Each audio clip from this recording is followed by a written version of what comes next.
Good morning, all you curious investors. It's another beautiful day to be talking about investing and how to take advantage of this beautiful thing we call capitalism.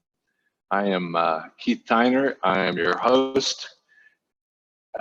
Here's the disclaimers for today before we get going. Hold on one second. I think we have one other person trying to join us. Let me get to that real quickly so they are welcome to come in.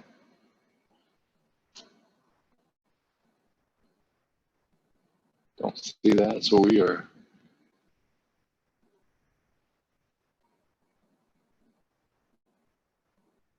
just be patient with me, if you will. I am not the guru of technology, but we'll get there. All right, let's get back to the disclaimers there. So it is risky to get out of bed in the morning. It's risky to get in a car. It's risky to get in an airplane. It is risky to drink water. It is risky to live life. So that's the primary disclaimer I'll give you. Then for my industry, I have to give you these other disclaimers. If you wish to remain unidentified for a recording, please remove your name and your face from the screen view. We have no crystal balls. It's strictly our opinions. Stock investing is risky. You can lose your money, part or all of it, and it is not for the weak at heart. So don't think that what I'm telling you is guaranteed. There are no guarantees in life, and particularly in the stock market. Content provided here is for general information. It's not for specific recommendations. Anything I'm saying is not a specific recommendation. Don't go buy anything that I'm talking about, okay? These securities are offered through LPL Financial, a member of FINRA and SIPC. Gimbal Financial is a completely separate entity from them, and we have our own opinions varying from theirs. So there you have it. That's the disclaimers for today. I hope your day is going well. I got up early. I'm broadcasting live from the Fishers, Indiana Police Department. We are fixing them lunch today, and we started the smoker sometime around 7 a.m. and it was cold out there. It was dang cold, but it's nice now, and it's a great day to be thinking about investing. The stock market is a place where prices go up and down, and because they go up and down, that means that you can make money. If something doesn't go up and down in value, there's no possibility for profits. And so that is the key thing to appreciate. Because they go up and down, that's those risks that I mentioned just a few seconds ago, and risk is good. So the idea I want to throw out there to you today is, as you're narrowing down ideas for which to put your money, your hard-earned savings, and to put it at risk, pay attention to what's new. Make sense? What's new? Capitalism is a beautiful thing, and it moves scarce resources the most quickly to the place that needs them most. No other system of economics that I know that is currently in use does such a great thing. Capitalism gets a bad word out there today in the news, but the fact of the matter is, it is the most kind, humane way of distributing resources. If you look at historical things like Marxism or socialism, they do not redistribute scarce resources the way capitalism does. And so capitalism just says, we have a need over here and the resources will be moved in that direction. And so that's what we're talking about today, is how does capitalism redistribute those resources? You are one of those sources of capital when you're putting your money into the markets. So today I want to talk about new things, and new things cause change in behavior. A new idea will revolutionize the way you used to do things. There was a day when people moved from town to town with a horse and buggy. And then a guy named Henry Ford and some of his comrades in that time came up with a motorized way to do that. And the buggy business worked its way out of business because it wasn't competitive with the motorized vehicle. And so those people that made buggies, unless they transformed themselves to motorized buggies, then they were probably out of business within a short period of time. If they made horse whips for riding horses, probably wasn't a business that was going to be long lasting anymore, because there was something newer that was better for people to use, that was more efficient and more along the lines of what they were comfortable with. What new does is it causes behaviors to change. And so the behavior that changed was that instead of riding a horse or being in a buggy, people got into an engine that did a lot of the work for them. So it changed even the shape of human beings, if you think about it, because there's more physical labor necessary for taking care of a horse than there is for taking care of a car. And they're created even more of a passive lifestyle with things like a car versus a horse. And so new changes a lot of things. And as an investor, if you can see new things and see that the people are jumping on board to those new things, then you can anticipate possibilities where you may make substantial amounts of money. But new is important, and that's if you're going to write down your word for today in our discussion today, new is what I would put down on there. The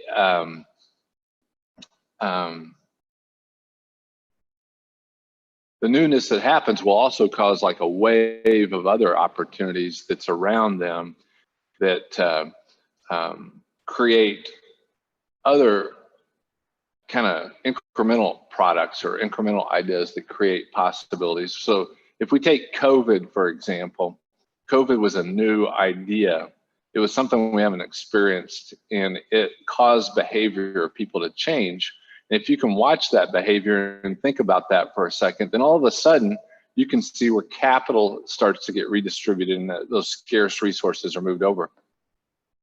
An example that I would just show you that is change of behavior is I tend to run at a park in Fishers called Ritchie Woods. Prior to COVID, I almost always had that park to myself. And I appreciated that because it gave me a quiet place to go away from the busyness of life. But with COVID, people got tired of being inside, and now Ritchie Woods parking lot is full. And so guess what? I'm now looking for a place to go get my quiet place that's not Ritchie Woods anymore. Or I might go to Ritchie Woods at a different time than everybody else. It was raining a couple days ago, and I went to Ritchie Woods because I knew most people won't run in the rain. That's my unique behavior. What we're looking for is the other way. We want to find the people that are going to where the crowd is, because it creates demand on those scarce resources and pushes the prices and the values of those things up. And a very temporary example of that was we saw in the March-April timeframe where people began behaviorally thinking incorrectly, in my opinion, about COVID, and they started chasing after toilet paper and they pushed up the prices of toilet paper. There really isn't a way you can capitalize on that sort of thing for a long-term investment, but when you see other shifts in behavior, you can do it. Let me give you an example of how capital works. I got this thing in the mail this week. This thing is a technology that is brand new, and not brand new, it's relatively new, but why that particular technology is near and dear to my heart is very likely about 1.5 years ago, that technology saved my wife's life.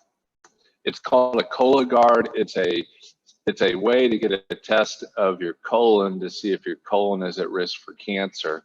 When she did that test, it came back with a warning signal to the specialist so that they could pay particular attention to Connie and see if she was at risk of colon cancer, for which a few weeks later we found out that she had.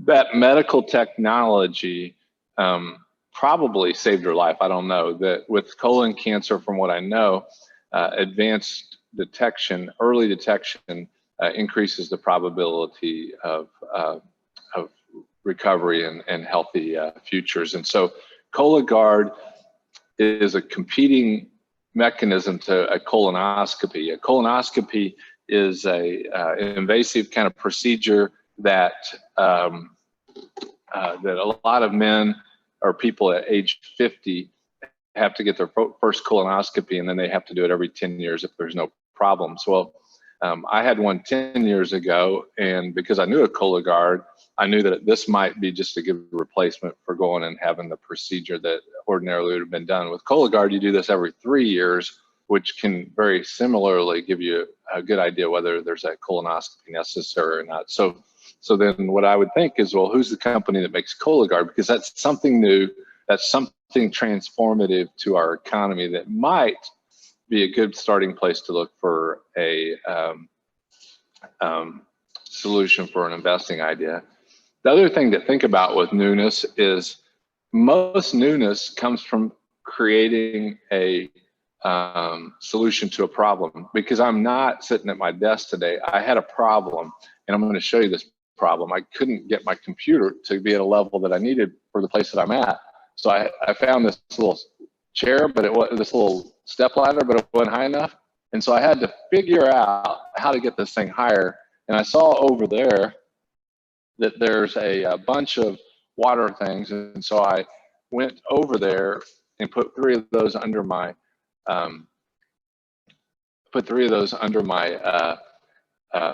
stool here to lift it up to a level that made it eye level for me. Well, that's just a very basic creative idea that caused something new. But all the time, there's thousands and thousands of people around, not only the United States, around the world, that are thinking about problems and thinking about better ways to do them and to provide a solution for them. And so those things ultimately make it to the marketplace and create profits for those capitalists who are willing to risk their time, energy, and money to bring something new to you and me. And then the benefit of capitalism is they're rewarded that way. They don't get a salary usually for those sorts of things, but they're rewarded by getting the profits that come from those sorts of ideas. I was looking around this room to think of new ideas that that I could throw out to you as ideas of possibilities of where newness is something that's created possibilities. So before I logged on to the show today, I have a series of steps that I go through to make sure that I'm ready to go. So I put my phone on silence. I put the disclaimer on the screen. Then I also have to click the Windows button on my computer and turn on the Bluetooth. Bluetooth is probably only, I don't know, 15, 20 years old. But when somebody came out with the idea of Bluetooth, where everything had to be wired before, Bluetooth then opened the possibility that I can speak to you through this thing in my ear without it being wired to this computer. Well, Bluetooth opened a whole new possibility of products and ideas that were never available 20 years ago. Opened a brand new market. And so there's been who knows how many millions and billions of dollars that have been made simply by the idea of Bluetooth. Bluetooth was something new that had you been around and thinking about and considering the possibilities of where you could make money on it, most likely you would have done okay on Bluetooth. I started working at Texas Instruments in the 1980s, and everybody back then thought that that the desktop computers were going to be the place to make money, and IBM International Business Machines was the company that was probably going to lead the way, because they made what were known as the IBM 360 mainframe computer. So it just seemed to make sense that they would make the best desktop computers. And so that's where people were betting. They were betting on IBM. There were a number of other little manufacturers back in the mid 80s for that. But while that was going on, there was a little company that bought out, I think Intel owned it. It was a little thing called Disk Operating System. It was DOS. And they bought the rights to that thing and then started making a desktop computer more useful to people, because there weren't really many applications and ideas that you could do on a computer back in the mid 80s when they first came out.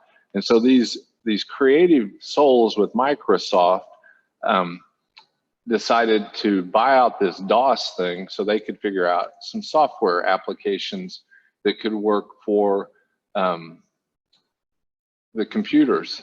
So let me make sure I've got this shared with you. Okay, so here's 1986. Microsoft came public at $21 a share, and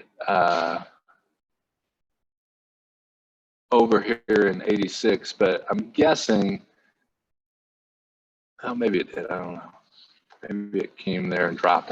This doesn't show me what happened there, but even if you paid the $21 a share there, you could see by a year later, in 1987, it was trading at $33 a share. A couple years later, it was trading at 43. A little bit later, it's trading at 77. We go out a decade from there. That thing had just kept launching higher and higher, and must have had splits here, because I think this thing probably would have been the equivalent of $200 or $300 a share. And you can see that angle of what it did back then. Well, if we go to 2015 and look at what Microsoft stock did here, it hadn't done much. It looks like it went up, but if I show you the monthly chart, when it peaked in 1999, it didn't go anywhere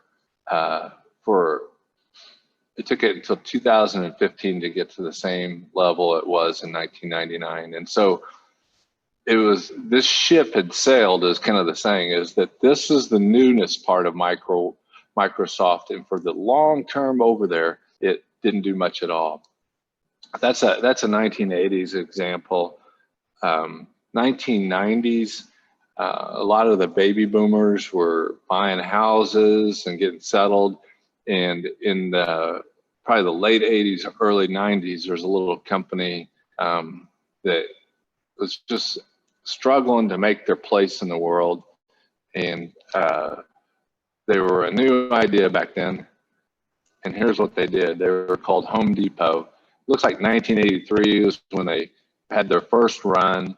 They flattened out a bit and then started. You can just see how this idea just kept going and going. And what it was is it was the idea of creating a place for do-it-yourself people to get the resources necessary to maintain their house and beautify their house and beautify their lawn. And so Home Depot has just done a remarkable job of being something new back in the 80s and 90s.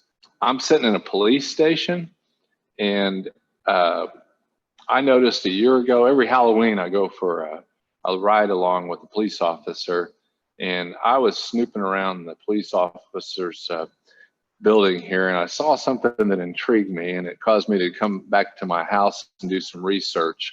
And there's this company called Axon Enterprises. And again, none of these stocks I'm talking about are recommendations for you to buy or do anything. This stock, Axon, was trading at about 29 cents with splits in 2003. And by 2004, that 23 cents was trading at $27 a share. They had something new that shot that stock through the roof.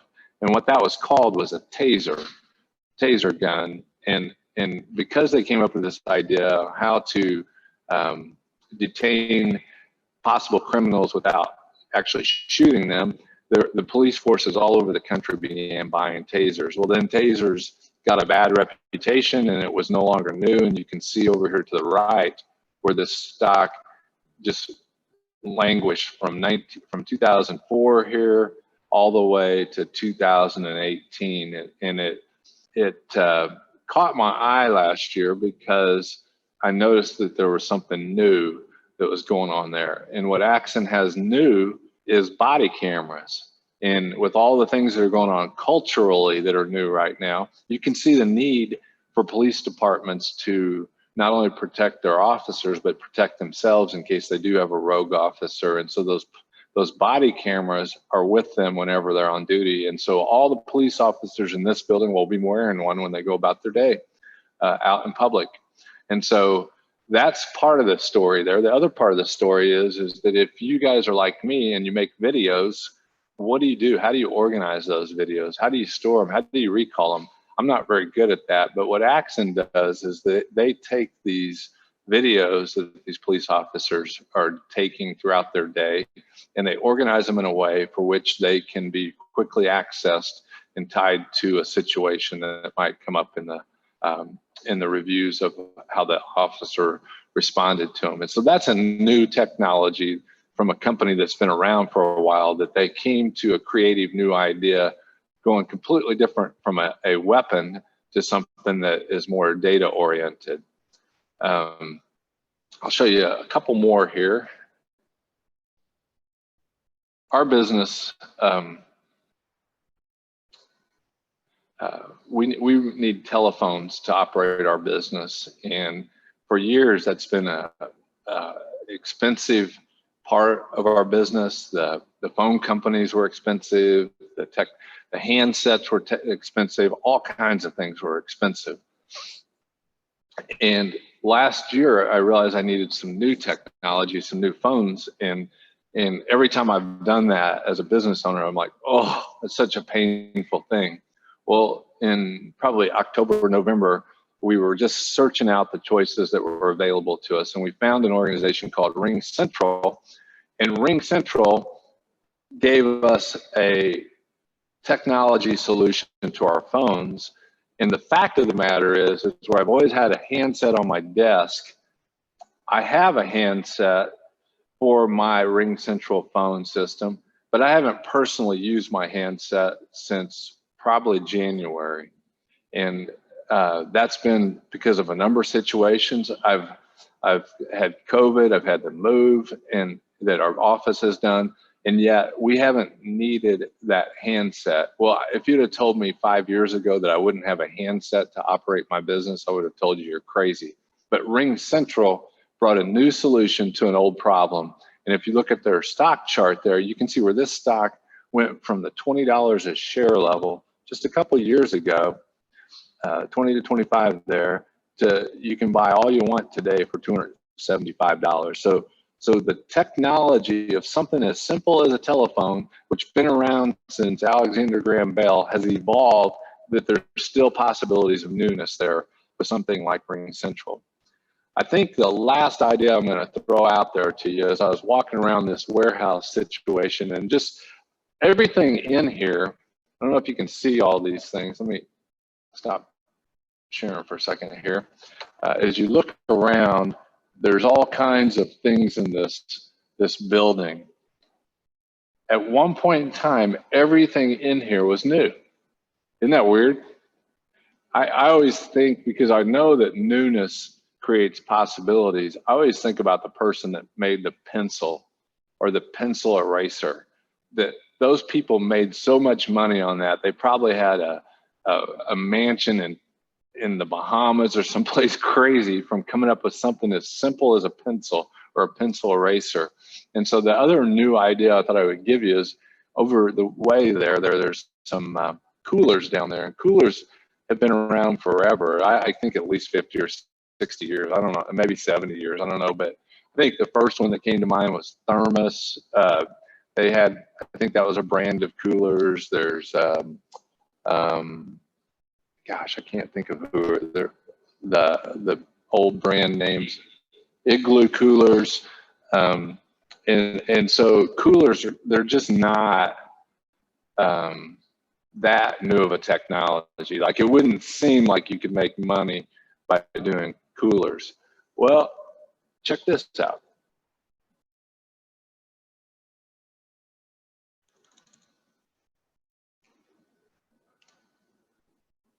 It's hard to see on this because this one's such a short chart. I've got the monthly here for you. So let me give you the weekly, see if it makes more sense. And then the daily. All right, let's look at the weekly here. So this company, Yeti Holdings, came public at 18. It ran up within just a few months to 36, so it doubled. And then with the fall off in the February-March timeframe, it dropped back down to 15, and it's trading at $35 a share today. So I don't know what Yeti's going to do. It's not the kind of company I would put any money in because of just that volatility that you see there. But somebody was sitting somewhere, and they probably are on a fishing trip, because I think from what I understand about the Yetis, that's really the best place where they work. And they were probably up in Canada fishing, and they packed all their fish. And when they got home with their fish, the ice had melted and the fish weren't as cold as they had hoped, or something like that. And they probably said, boy, if somebody would make a cooler that could keep our fish cold when we come back from a fishing trip to Canada, I'd buy that, and I'd pay a lot of money. And so they started, and I don't know if this is the story behind it, but that's probably what happened. And they started creating this new idea of a cooler. And I don't know how much a Yeti cooler costs, probably $300, but you could probably buy an Igloo for $50. And so somebody came up with the idea that people are out there that'll buy a cooler for a much higher price than what traditionally has been known. And the originators of that idea have made millions and millions of dollars, and investors may or may not. I don't know. This one hasn't really the history behind it as some of the other ideas I've shown you today. But there's just a newness about Igloo that maybe you would have noticed, not Igloo, but Yeti, that you may or may have not noticed when you first saw somebody walking around with one of these kind of coffee cups. And so today, that's what I want to encourage you, is be aware of your surroundings when you're out there in the world. Be aware of possibilities. Watch what your friends are doing. Watch the newness that's going on and see if you can't find some possibilities to start looking at for investments. And beyond the newness, we can talk about some other ideas in the weeks ahead that will help you identify good investments to put your capital at risk. In the meantime, you guys have a great Saturday, and I'll look forward to seeing you soon. Take care.